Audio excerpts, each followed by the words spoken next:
অবর্ণনীয় দুঃখ দুর্দশা এবং সাফারিংস হয়।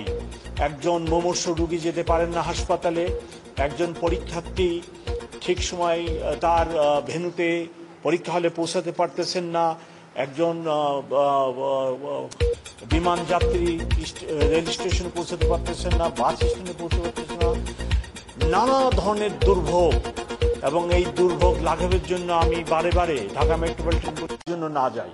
আপনারা আমাদেরকে খবর দেন, আমরা যাব, আমরা ধরবো, আমরা তাদের বিরুদ্ধে আইনগত ব্যবস্থা নেবেন, আইনগত ব্যবস্থা নেব। আমরা কেউ আইন হাতে তুলে নেওয়ার অধিকার রাখি না। এটা পুলিশের দায়িত্ব, পুলিশ ব্যবস্থা নিবে। আমরা যদি ব্যবস্থা না নিই, আমার যেসব অবস্থা ব্যবস্থা নিবে না, আমি তাদের বিরুদ্ধে শাস্তিমূলক ব্যবস্থা নেব। কিন্তু কেউ যেন আইন হাতে তুলে না নেন।